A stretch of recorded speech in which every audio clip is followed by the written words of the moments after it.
ഇപ്പൊ ഇതിലൊരു അച്ഛനും മകളും തമ്മിലുള്ളൊരു ആ പാട്ടിൽ നമ്മൾ കാണുന്നത് അങ്ങനെയാണ്. ഈ സിനിമയും അതിനെ ബേസ് ചെയ്ത് തന്നെ ഒരു കഥയാണെന്ന് വിചാരിക്കുന്നു. കാരണം നിങ്ങളിപ്പോൾ പറഞ്ഞ പോലെ തന്നെ ട്രെയിലർ നമ്മൾ അധികം കാര്യങ്ങൾ കണ്ടിട്ടില്ല, ഭയങ്കര സസ്പെൻസ് ആക്കി വെച്ചിരിക്കുകയാണ്. അപ്പം ചേട്ടന് മകനാണുള്ളത്. എങ്ങനെയായിരുന്നു ഈ ഒരു അഭിനയത്തിൽ ആ മകളുമായിട്ടുള്ളൊരു? എൻ്റെ മകൻ എന്ന് പറഞ്ഞാൽ ഒന്ന് പറഞ്ഞിട്ടുണ്ടെങ്കിൽ രണ്ടെണ്ണം തിരിച്ചു പറയുന്നതാണ്. ടിനിന്നൊക്കെ വീട്ടിൽ വിളിക്കുന്ന. അല്ല, ഞാൻ ഇവനൊക്കെ പ്രോഗ്രാമിന് കൊണ്ടുപോയിരുന്നു. ഒരു സ്ഥലത്തേ കൊണ്ടുപോയുള്ളൂ. അവിടെ പോയി ഫ്രണ്ടിലിരുന്നപ്പോൾ ഏറ്റവും കൂടുതൽ ട്രോളുന്ന അവനാണ്. അവിടെ ഒരു സംഭവം അവതരിപ്പിച്ചപ്പോൾ ഇത് തന്നെയല്ല മറ്റേ സ്റ്റേജിൽ അവതരിപ്പിച്ചത്, ഫ്രണ്ടിൽ നിന്ന് പറയാ. ഞാൻ പറഞ്ഞു ജീവിതത്തിൽ നീ വരണ്ടെന്ന് പറഞ്ഞു. അപ്പോൾ ആ ഒരു ഫീലിലല്ല ഈ കൊച്ചിന്. എന്തായാലും കുട്ടികളെന്ന് പറയുന്നത് എനിക്ക് ഏറ്റവും ഭയങ്കരമായി, എല്ലാവർക്കും അങ്ങനെ ആയിരിക്കും. ഏത് ദുഷ്ടനാണ്, ഏത് ക്രിമിനലാണെങ്കിലും കയ്യിലൊരു കുഞ്ഞിനെ കിട്ടാൻ നിർമ്മലനായി പോവില്ലേ. അപ്പോൾ അത് എൻ്റെ മോനെ കുഞ്ഞിലെ വളർത്തി പെട്ടെന്ന് എനിക്ക് ആ കുട്ടിക്കാലം നഷ്ടപ്പെട്ടു പോയി. ഇപ്പം മീശയൊക്കെ വെച്ചിട്ട് എൻ്റെ മുന്നിൽ വന്ന് നിൽക്കുമ്പോൾ എനിക്ക് നഷ്ടപ്പെട്ടു പോയല്ലോ തോന്നിയത്. പക്ഷെ എല്ലാവരിലും ആ അച്ഛൻ കിടപ്പുണ്ടോ പഴയ. അതും നമ്മളിത് ഷൂട്ട് ചെയ്യുമ്പോഴും ആ വേറൊന്നും പോകുന്നില്ലല്ലോ. അവിടെ തന്നെ നിൽക്കുമ്പോൾ ഒരു മകളോടുള്ള വാത്സല്യം ആ കൊച്ചിൻ്റെ ഇതും ഫീൽ ചെയ്ത് പാടാൻ പറ്റി. ഇതും ഈ പാട്ട് ഇതുപോലെ തന്നെ വിനീത് ശ്രീനിവാസനാണ് അയച്ചു കൊടുത്തത്. അപ്പോൾ കാരണം ഒരു സിനിമാ താരമാണെങ്കിൽ അത്ര സെൻസ് ചെയ്യൂല ഒരു പാട്ട്. വിനീത് എന്ന് പറഞ്ഞാൽ വിനീതിൻ്റെ സിനിമകൾ മാത്രം പ്രൊമോട്ട് ചെയ്യുന്നതും അദ്ദേഹത്തിൻ്റെതായ ലോകത്ത് ജീവിക്കുന്ന ആൾ അറിയാലോ. അപ്പം ഒരു സിനിമയിൽ അഭിനയിക്കാൻ പോകുന്നത് തന്നെ വളരെ വിരളമായിട്ടാണ്. അതെ, വിനീതിനെ ഭയങ്കര പാടാണ് റീച്ച് ചെയ്യാൻ നോർമലി എല്ലാവരും പറയാറുണ്ട്. അപ്പൊ ഇപ്പൊ ധ്യാനെ ഞാൻ അടുത്ത് കാണിച്ചു കൊടുത്തു. ഞാൻ പറഞ്ഞു അനിയന്റെ പടം പോലും പ്രൊമോട്ട് ചെയ്യാറില്ല പുള്ളി. അപ്പൊ ധ്യാനം ഞാൻ കൂടി അഭിനയിച്ചപ്പോൾ ദേ ചേട്ടനാണ് ചെയ്യണമെന്ന് പറഞ്ഞു. അപ്പൊ പുള്ളി ആണോ, വിശ്വസിക്കാൻ പറ്റുള്ള.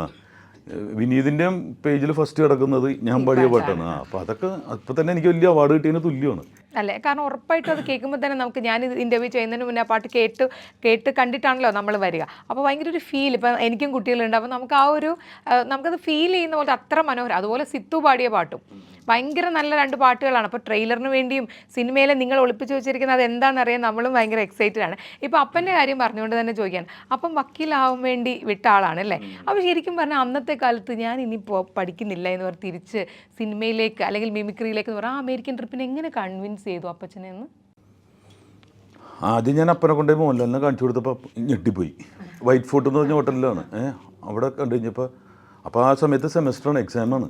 അപ്പോൾ ഞാൻ പറഞ്ഞു കണ്ട ഇതിനി കിട്ടുമോ, മറ്റത് ഇവിടെ എപ്പോഴും ഉണ്ട്, എത്ര വക്കീലന്മാരുണ്ട്, ഈ ഒരു ഭാഗ്യം എനിക്ക് കിട്ടില്ല.